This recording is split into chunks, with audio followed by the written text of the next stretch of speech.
그 토론 과정에서 이용호 선생님께서 말씀하신 내용이 있는데요.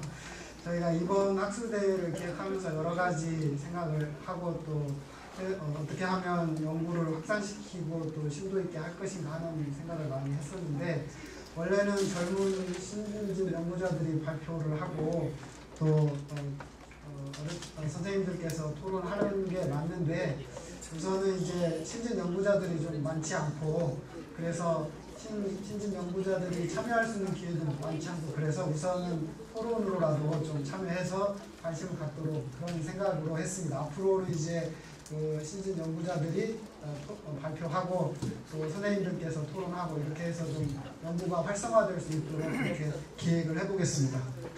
먼저 2부는 이제 1부는 지역별 어떤 상황을 살펴봤다면 2부는 주제별 몇 개의 주제를 가지고 가보군정실을 통해서 알 수 있는 내용들을 주제를 선정했습니다. 먼저 첫 번째 발표는 조선정부의 농민군 진압 지휘체계와 진압 과정이라는 주제로 왕현정 교수님께서 발표를 해주시겠습니다.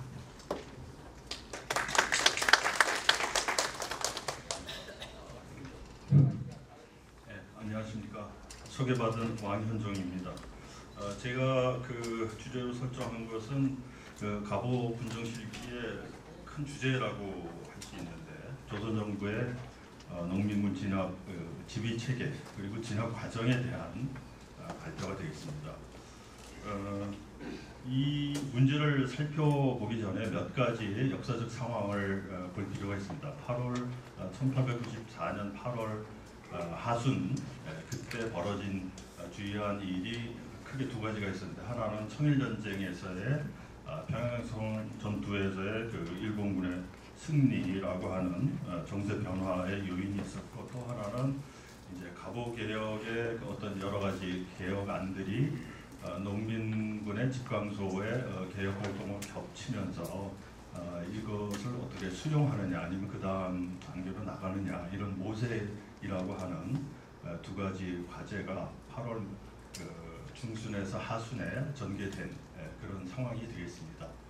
그런 상황에서 어떻게 당시에 조선 정부를 담당하고 있었던 가보개혁과 청일전쟁을 수행하는 일본군 사이에 농민군에 대한 대탄압 방침이 만들어졌고, 실제 어떤 지휘체계를 가졌는가, 이런 것이 이제 이 발표의 과제가 되겠습니다.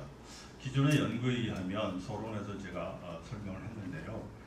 일본군의 지휘에 의해서 각지의 농민군들이 토벌, 진압당한 것으로 이렇게 되어 있고, 조선의 정부 여러 군대와 민보군 등은 거기에 종속적인 역할을 했다, 뭐 이런 식으로 이제 설명이 되어 있습니다. 또 최근의 연구에 의하면 양호 또 순무영에 대한 논문이 석사 논문의 형태로 2개가 나왔는데, 아직 그 학술지에는 발표되지 않은 것 같습니다. 그래서 그것을 감안하면서도 학술지에 나오는 것과 이번에 가보 군정실기를 중심으로 해서 발표문을 만들게 되었습니다. 제가 초점을 가졌던 것은 지휘체계가 어떻게 되어 있는가, 거기에서 가장 중요한 것이 일본군인가 조선군인가, 또 조선군 내에서의 지휘체계가 어떻게 변화됐는가, 이런 것을 하나 살펴보는 거였고요. 실제 진행 과정에서 일률적으로 얘기할 수는 없고, 제가 본문에서 얘기했습니다만은 한 3단계로 나누어 볼 필요가 있다. 특히 공주에서의 전투를 획기로 해서 어떤 진압 방침의 변화가 있었는지 그것을 살펴볼 필요가 있다, 이렇게 설정을 했고요. 그리고 가장 중요한 문제는 왜 농민군을 진압하는가, 왜 학살을 당해야 되는가, 이런 명분 혹은 법적인 조치가 어떤 식으로 만들어졌는가, 이런 것이 되겠습니다. 법적으로 또 전투 과정에서 합법적으로 이렇게 죽임을 한 것도 있지만, 불법적인 그런 학살 같은 게 굉장히 비일비재했기 때문에 그 경계 영역을 어떻게 보아야 할 것인가, 다시 말하면 왜 농민군을 어떤 명분으로 죽였는가에 대한 것을 진압 당사자들은 어떻게 이제 설명하고 있는가가 제 그 논문의 초점이었습니다. 일단 그 본문의 그 1장에서는 8월 말에 농민군 진압 방침에 대해서 설명을 하고 있습니다. 그래서 1894년 8월 중순 이후에 이제는 효유가 어렵고 이제 진압을 해야 되겠다라고 하는 것을 천명을 합니다. 당시에 가보개혁의 군국기무처에서 그런 회의를 하게 되는데 여기에 대해서 우리가 잘 아는 대원군이 농민들 회유해서 개혁 사업에 동참하겠다라고 하는 역제의를 해서 그것이 이제 여러 가지 형태로 효유문이 나가고 밀사가 파견되고 이런 약간의 정돈 국면이 있습니다. 그로 인해서 바로 진압이라고 하는 형태로 이루어지지 않았고 그 다음에 이제 그것이 9월 초로 넘어가게 됩니다. 9월 초에 여러 그 관료들의 기록에 의하면 아직도 그 전라도나 충청도의 동학농민군의 동향을 잘 모르고 있었습니다. 그러다가 이제 9월 10일 이후에 그런 동향을 이제 조금 심각하게 파악을 했고 정식으로는 9월 14일에 이제는 본격적으로 진압을 해야 되겠다라고 하는 것을 이야기합니다. 거기에 인용문을 크게 실었는데 소위 그 무력을 써서 진압하겠다라는 방침을 세웁니다. 그렇지만은 9월 14일 이후에 바로 20명이라든가 여러 그 진압 체계를 갖지 못합니다. 그 이유는 역시 군사적인 어떤 무력이라든가 지휘체계에 어떤 식으로 진압할 것인가의 방침이 세워지지 않았고 특히 일본의 어떤 동향과 밀접하게 관련이 돼 있는 것 같습니다. 이런 상황에서 일본군은 조선에 대해서 여러 가지 강박을 하게 됩니다. 중한일본 공사원 기록의 번역본에 약간 오류가 있었는데요. 거기에서 보면 마치 조선정부 가보개혁에서 계속 진압을 해달라고 요청하는 식으로 이제 번역이 됐는데 실제로는 일본군이 그렇게 강요를 하는 것입니다. 너희들이 이렇게 그 진압을 하지 않을 경우에는 뭐 정권이 위태롭다, 여러 가지가 애로가 있다. 그러니까 해야 된다. 뭐 이런 식으로 여러 차례 강요를 합니다. 그런 상황을 감안하고 또 서울의 그 어떤 정보가 이제 지방에서의 동향을 이제 어느 정도 익숙하게 입수하게 된 이후에 9월 22일에 구체적인 이제 20명을 만들고 여러 가지 지휘 체계를 갖게 됩니다. 표 1에서 제가 그 양호 도순무영의 군사 지휘 체계와 인원 현황을 설명했는데요.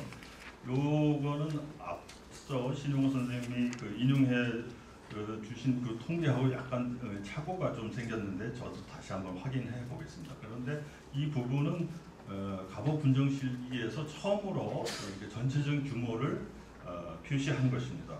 여기에 일본의 유진하고 있는 중앙의 지휘부로서 중군 허진 이하의 인원이 되어 있는데 제가 조금 설명하면은 150명 플러스 여러 군인을 포함해서 492명, 약간의 뭐 다양한 잡채꾼까지 포함하고요.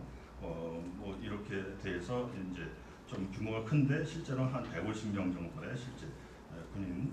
그 다음에 좌선봉의 통이형 부대가 병정을 포함해서 408명 등등 이렇게 쭉 나옵니다. 그래서 전체적으로는 가보군정실기에 10권에 기록되어 있는 건데 2,974명이라고 하는 숫자가 나옵니다. 제가 이 숫자만 제시하고 사실은 그 구체적인 인명에 대해서 거론을 못했는데 이것은 아마 아주 철저하게 어떤 군안에 등록된 병정뿐만 아니라 거기에 서기라고 하는 아전층까지 다 인명을 조사해야 될 것 같습니다. 그런데 아직은 거기까지는 못 나올 것 같은데 하여튼 그런 정도의 인원이 진압의 군대로서 편성돼 있었다라고 보여지고요.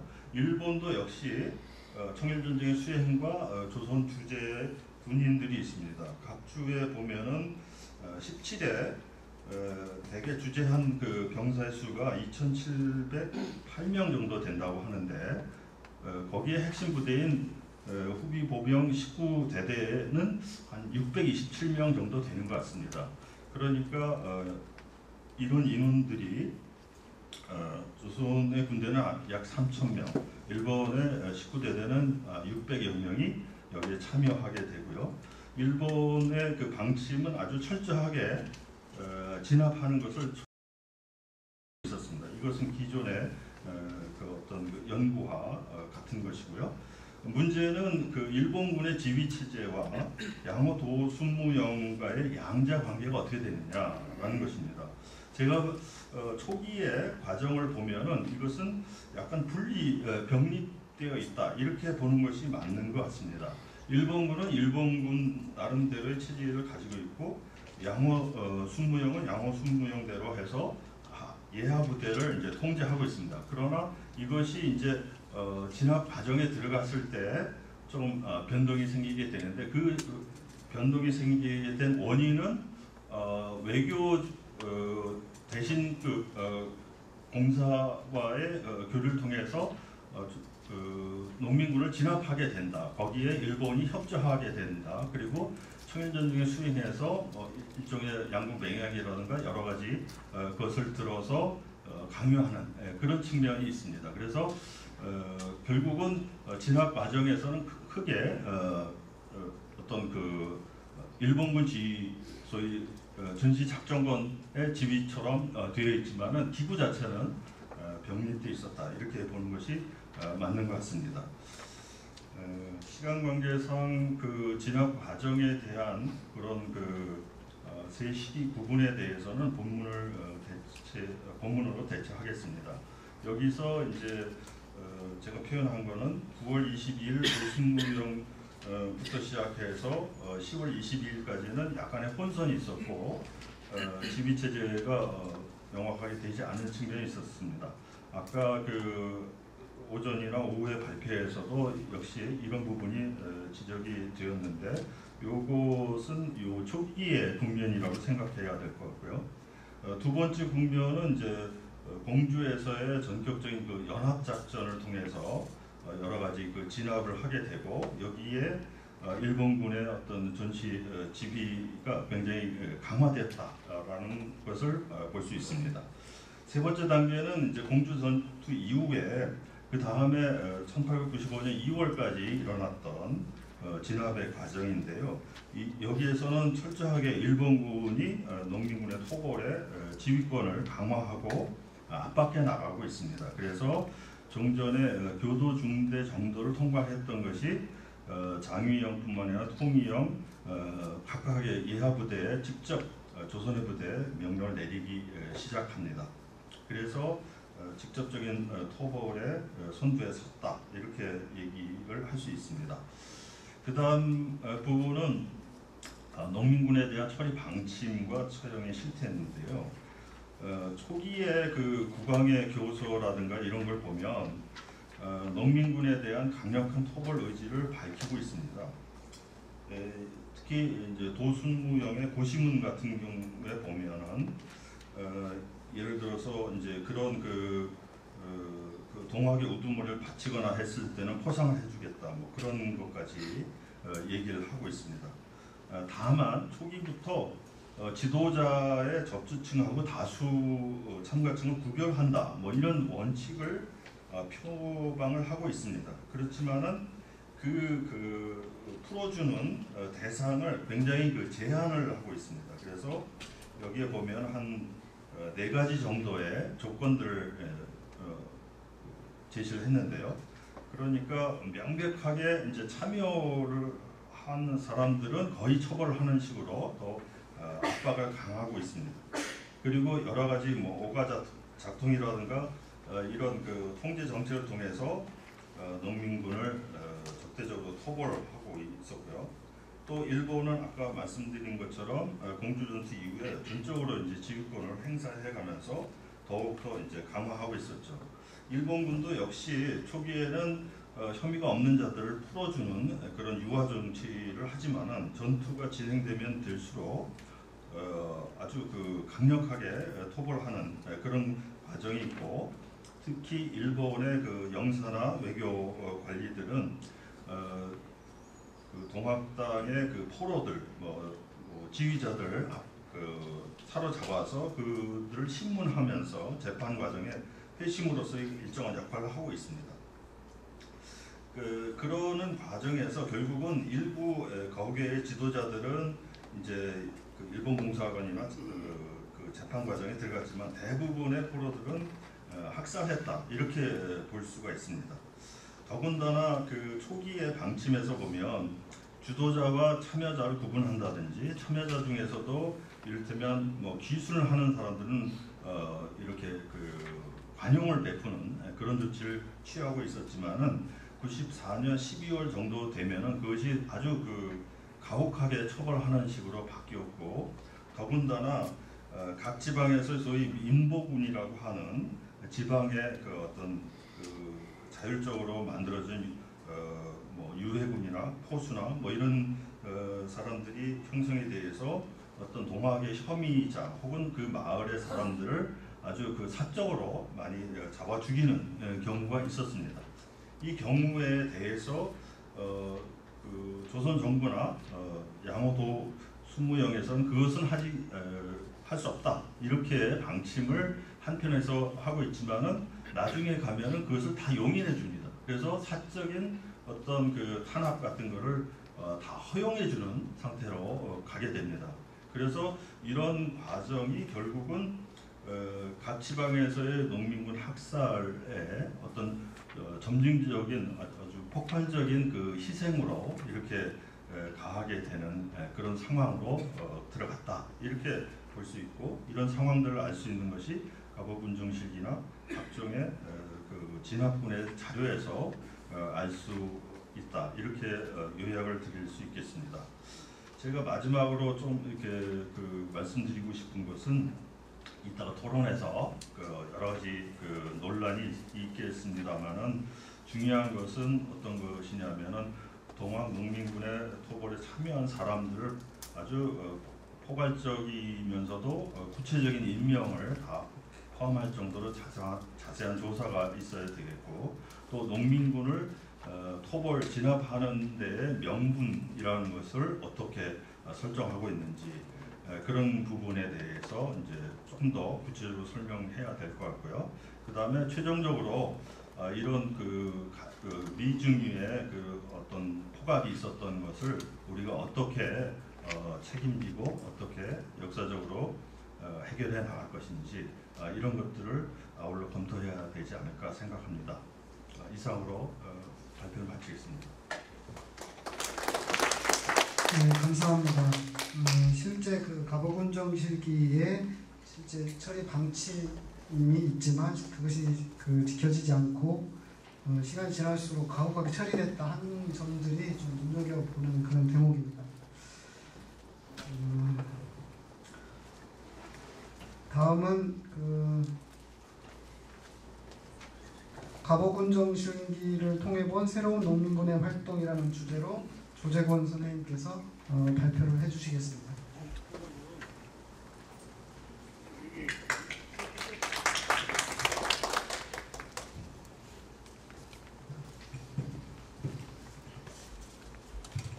네, 안녕하십니까. 제가 정리한 거는 가보군정실기에서 그 보이는 그 처음 이름이 거명되는 그 동학농민군의 활동상을 정리한 것입니다. 그래서 여기서는 이 성과 이름이 전부 나오는 사람들, 그런 내용들을 중심으로 정리했습니다. 시간이 굉장히 촉박하기 때문에 그 발표된 내용을 간략간략하게 좀 정리하면서 넘어가도록 하겠습니다. 이 자료는 그 오늘 오전 아까 오후에서도 계속 얘기되는데 이토 히로부미가 블록 반출한 자료인데요. 이 영영 사라지파는 이제 이 동학농민의 활동의 내용들 중에서 제가 찾아보니까는 이 성과 이름이 나온 사람이 제가 224명입니다. 그래서 그걸 이제 여태까지 이 동학농민군으로 성명을 전부 확인하는, 이를테면 뭐 이씨, 김씨, 뭐 이소사, 김소사 이런 건 이제 다 빠지는 것이고, 일단 성과 이름이 나온 사람이 이 4년 동안 이제 심의위원회에서 3,644명을 했고요.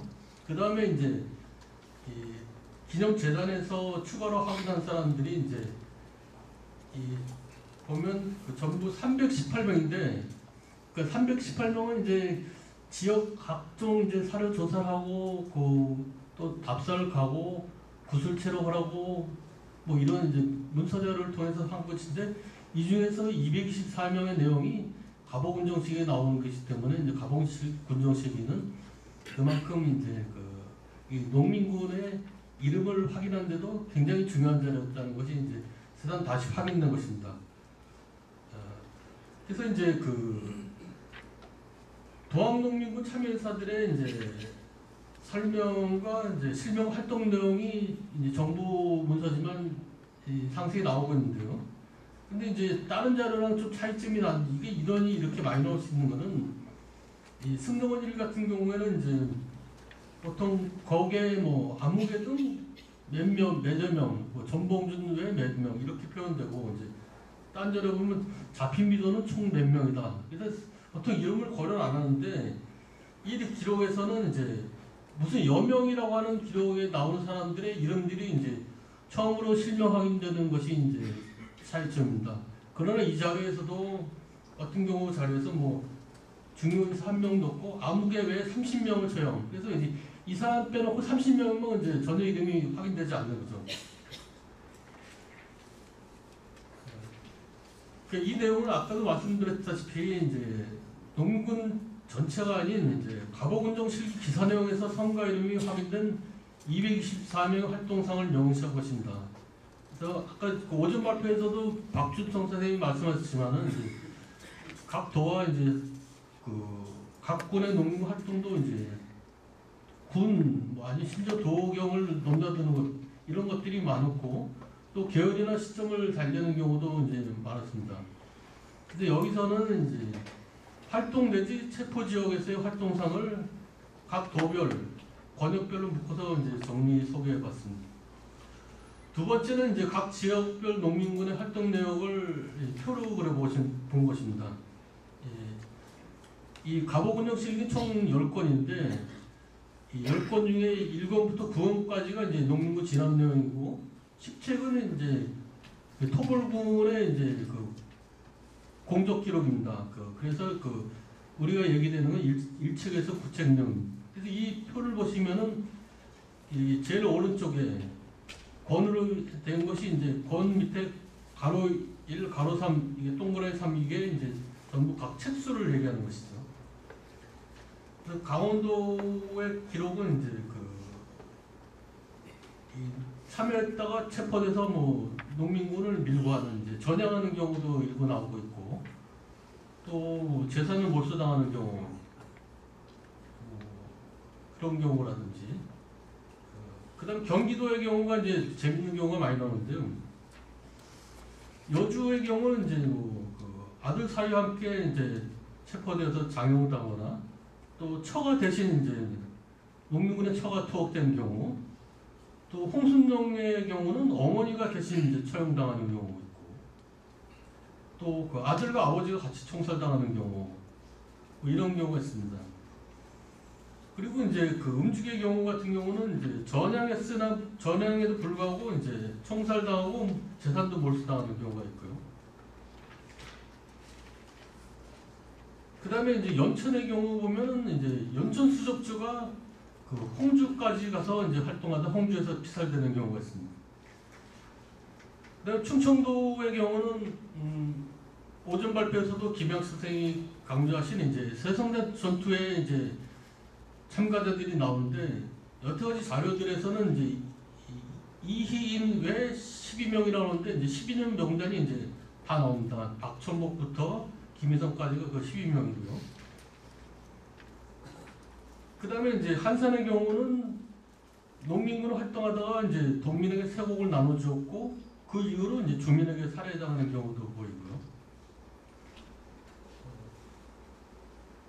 그 다음에 오늘 계속 이제 화제가 되는 이제 그 성도안의 집안 얘기, 청풍대접주 성도안의 집안 얘기에서 성도안의 아버지 성정현이 이제 처음으로 이 자료에서 실명이 거론되고 그 아들의 이제 성병식이 실명, 또 성병식의 척까지 체포당하는 내용들이 나오고 그 이제 성도안의 이제 일족들, 성일환 등이 이제 참가했던 내용들이 대단히 상세하게 나오는 자료입니다.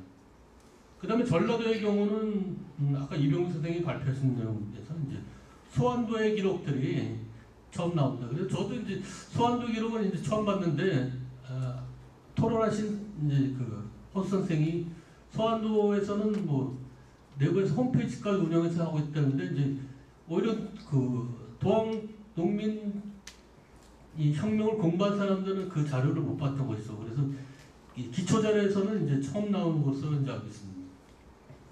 그래서 이제 그런 것들을 이제 살펴봤고요. 다음 세 번째는 이제 지역별 활동을 이제 각 도별로 이제 정리했습니다. 그래서 이제 그 세 번째 경기도에 보시면 이제 아까 내용을 좀 더 풀어봤어요. 이 맹흥제 활동들이 이제 맹흥제가 농민군과 그 가족들을 이제 학살하고 이런 내용들이 굉장히 상세하게 나오는데 그 초를 체포해서 뭐 그 때리고 또 뭐 부인을 대신 이제 초를 대신 이제 옥에 가두는 경우도 있고 또 어머니를 체포해서 이제 포군을 시켜 총살하는 경우 또 이제 그 전향하고 그런 경우에도 이제 총살하고 가산을 못사는 경우 이런 것들이 나옵니다.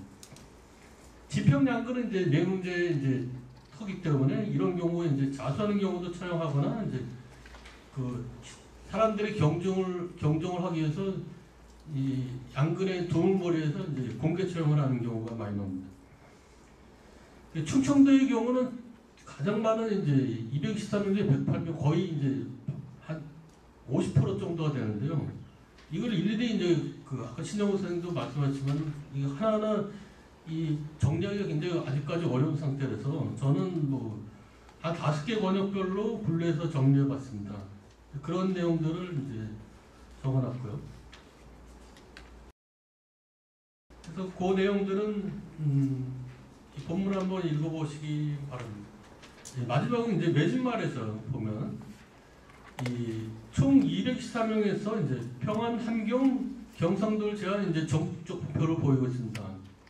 경상도의 경우는 이제 추가로 확인된 게 한 20여 명인데 여기서 이제 가보군정식이 없는 내용이고 김산성호 사실 이 측은 이미 나왔지만 그동안 확인을 못한 농민군이 일부 있었고요. 인동호 양력과 학초전 등 통해서 전체 합쳐서 20명이 이제 경상도에 새로 확인되지만 군정실기 관계 기사는 아니기 때문에 여기서는 제외했습니다. 전라도의 경우는 이제 딴제로 해서 새로 11명이 추가되지만 이 역시 이제 그런 기준으로 해서 제외했고 다른 지역도 이제 일부 지역도 마찬가지입니다. 그래서 가보 군정 실기에는 관군과 민복원 그리고 관군과 일본군의 합동 토벌 사례가 많이 보입니다. 수많은 농민군들이 이들에게 체포되어 총살, 참수 및 효수, 타살 또 원한에 의한 이제 사살 등으로 처형됐습니다. 나머지는 투옥되어 장염과 고문을 받았고 일부는 가옥 재산이 몰수되기도 합니다. 그 과정에서 이제 전향 후 석방되거나 아니면 향도가 되는 경우도 봅니다. 전향에도 불구하고 이제 살해된 경우도 있었고요. 연좌제가 적용되어서 기포하거나 접전 지역을 떠난 농민군의 가족이 대신해서 투옥되거나 이제 대신 살해되는 사례도 이제 이 기록을 통해서 알 수 있습니다. 보통 이제 우리가 구전에서 많이 나오는 내용들이 실제 이제 자료로서 나오는 거죠. 특이 내용을 이제 간단하게 정리해봤는데요.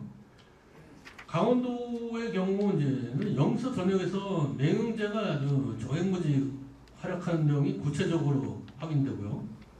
황해도의 경우는 특이한 거는 이제 강릉의 농민군 토벌에 해주부의 노비가 동원된 사례예요. 또 아까도 말씀하신 이제 안태훈 얘기들. 경기도는 이제 아까 말씀드린 지평과 맹흥제가 이제 잔혹한 이제 그 가족까지 막 살해하는 수많은 뭐 살해하거나 이제 또 뭐 옥살이 시키고 재물을 뺏고 이런 경우가 많이 나타나고 충청도는 이제 그 성도한의 가족들 그래서 이제 그게 아주 상세히 나타나는 게 이제 특징이고 또 보울의 사례 보면 이제 전봉주 서신을 충청감사 박재순에게 전달하기 위해서 이제 파견된 사람이 이 사람은 이제 전라도에서 온 사람이겠죠. 체포 참수된 사람이고 한산에서는 이제 체포된 농민군이 이제 살해된 아전들의 가족들에게 이제 보복 살해 당하고 재산도 이제 뭐 뺏기는 경우고. 목천의 경우는 이제 가장 많은 이제 한 지역으로 가장 많은 20명이 확인되는데 이 중에서 이제 2인과 같이 활동하다 이제 처단된 박천복 등 12명이 확인됩니다. 전라도에서는 이제 그 무안과 나주에서 민족열이 이제 의회에서 처결한 30여 명, 여기 30명을 처결하는데 3명은 이름이 나오지만 27명은 이제 아직도 나오지 않기 때문에 이제 군정치가 안 나오기 때문에 더 이상 찾기는 어렵지 않겠나 생각되고요. 소환도는 이제 이 검은도 첨사 권동진의 이제 관할이지만은 소환도는 뭐 지금 거리상은 완도가 가까운 곳이고 또 이제 이 자료에서도 보지만 이제 장과 영주에서 활동했던 사실을 알 수 있고 그래서 이제 이 섬에 저울을 설치하고 그래서 이런 이제 자료들이 새로 나타나서 앞으로 많은 연구의 대상이 될 거라고 생각됩니다. 이상 간단히 마치도록 하겠습니다. 네, 감사합니다. 조재권 선생님께서는 전에 심의위원회에서 계실 때 참여자 동학농민혁명 참여자에 대한 조사 계속 하셔서 특히 이 부분에 관심을 가지시는 것 같습니다. 마지막으로 작통제와 향약으로 본 조선 정부의 지방 동원 정책이라는 주제로 김성경 선생님께서 발표를 해주시겠습니다.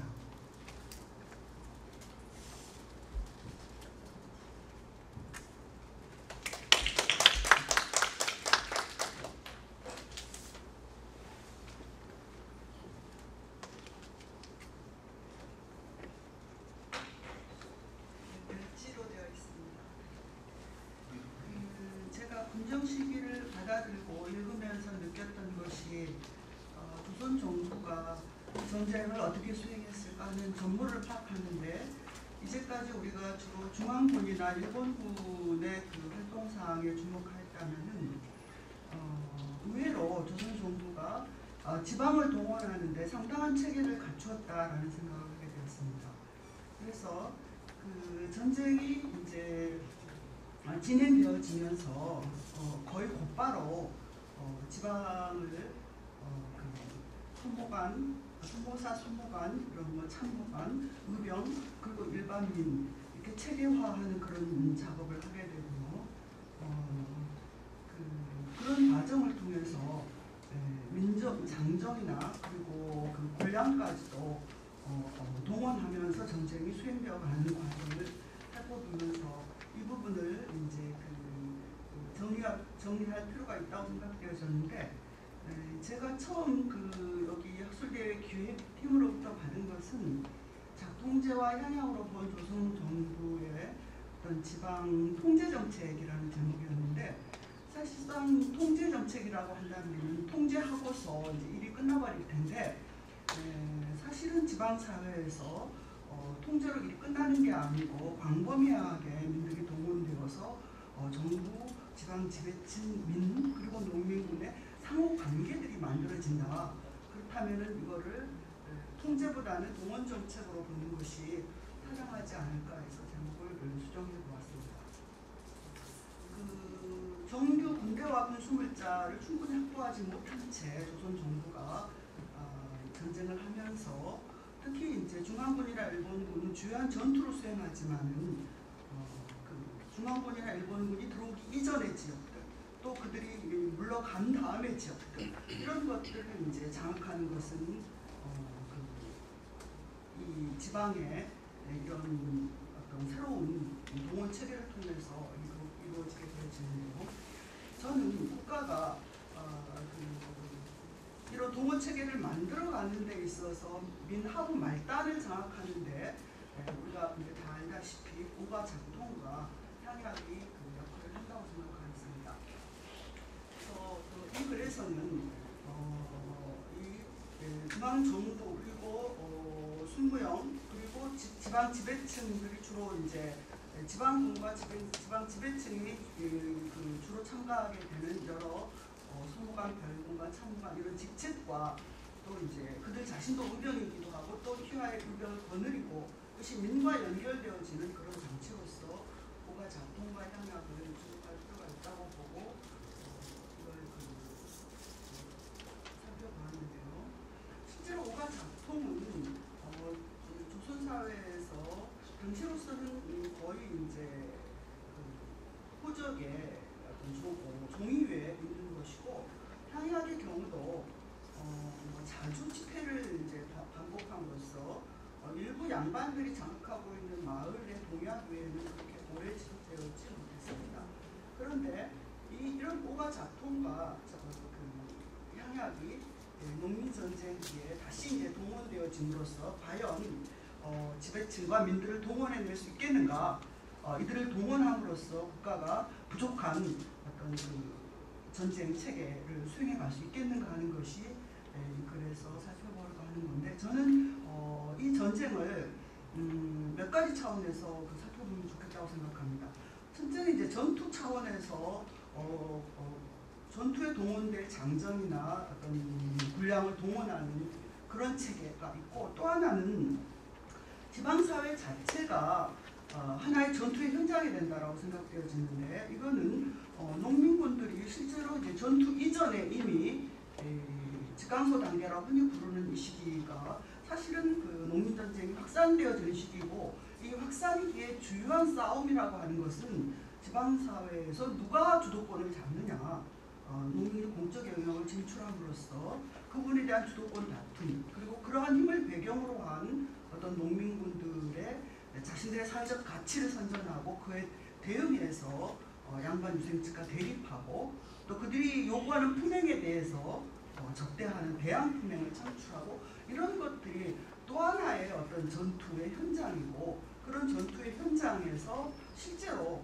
저쪽의 무기가 오가 작통이나 향락신이 아니었던가 이렇게 생각합니다. 그래서 오가 작통이나 향락신은 총칼을 든 전투에 사람들을 동원할 뿐만 아니라 지방사회에서 주도권 다툼이나 민에 대한 교화 아니면 그에 대한 대항 이런 것이 전투의 현장으로서 주목할 필요가 있다고 보고 그것을 살펴봤습니다. 지방 동원 체계는 이제 주로 여기서 간단하게 그냥 소모사, 소모관 체제가 수립되어지는 걸 봤는데 거의 즉각적으로 정부는 숙명을 개설함과 동시에 각 지역에 대해서 너희 지역은 너희가 방어하라. 그러면서 소모사나 소모관을 설치하면서 그들을 통해서 의병을 동원하라. 이렇게 이제 지시가 되어집니다. 그래서 처음에 서울에서 지방으로 가는 이제 지방관을 소모사로 임명하기도 하지만은 또 지역에서 이미 의병 활동을 하고 있었던 맹영제나 이런 사람들이 보고가 올라오니까 즉각적으로 소모관을 임명하면서 이제 그들을 공인하는 거죠. 그러면서 지방사회에서 민을 동원할 수도 있고 군량을 징발할 수도 있고 이제 징발은 다양하게 이루어집니다만은 군수를 조달할 수도 있고 이런 식으로 공식화해집니다.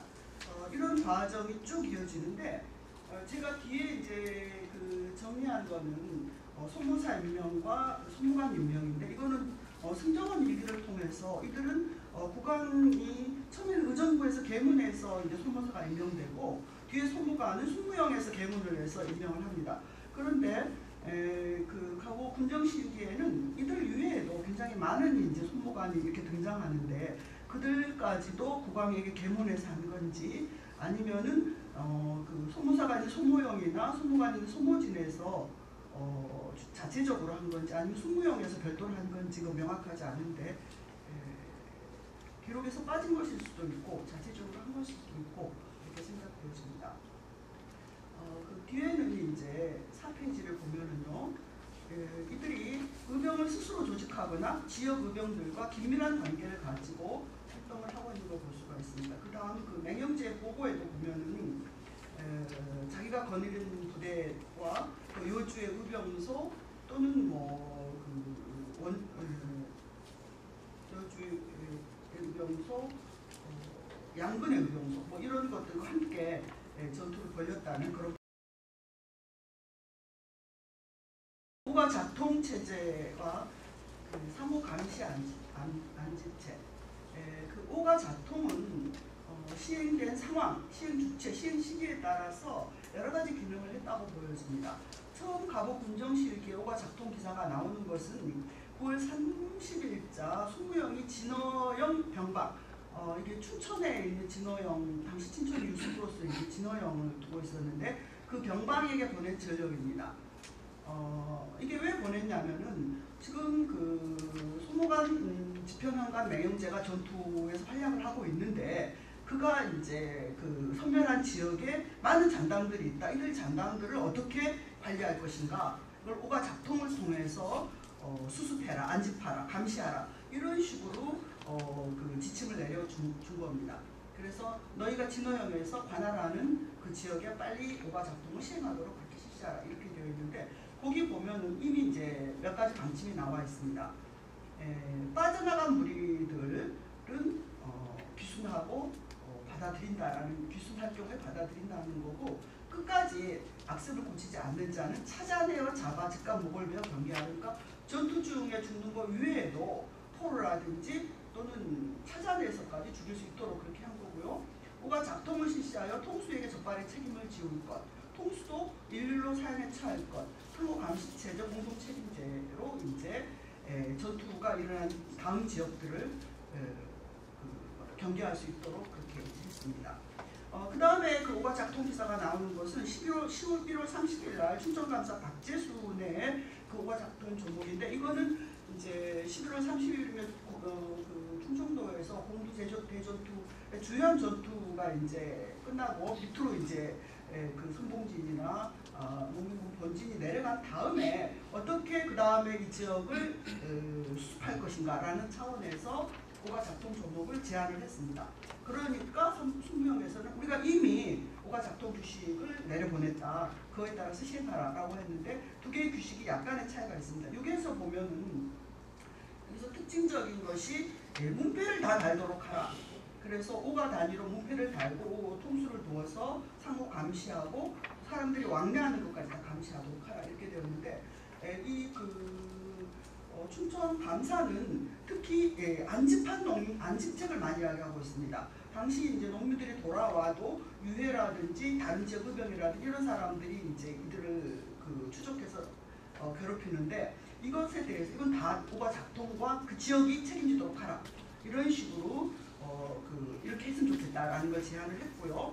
그래서 상호 감시 안집책 수습책에 이제 초점이 있는 반면에 숙명이 실제로 내린 것에서는 안집책보다는 상호 감시나 이런 뭐랄까요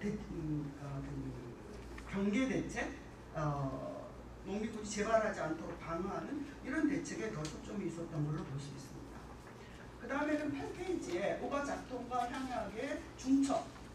오가 작통이 숙명이나 춘천 감영에서 할 때는 성격이 상당히 이제 제한적입니다. 상호 감시를 해서 농민군이 더 이상 재발하지 않도록 한다든지 안집하든지 이렇게 되어 있는데 실제로 소모관이나 그 지역에서는 사실은 오가 작통과 향약이 중첩되어서 시행되면서 이것이 광범하게 민을 동원하는 어떤 하부 체계로 작동하고 있다는 겁니다. 9월 29일 날 영남 소모사로 임명되었던 상주의 정우북이 처음으로 내린 그 어떤 그 지역의 전령에서도 보면은 소모사의 임무는 의병을 모집하는 데 있다.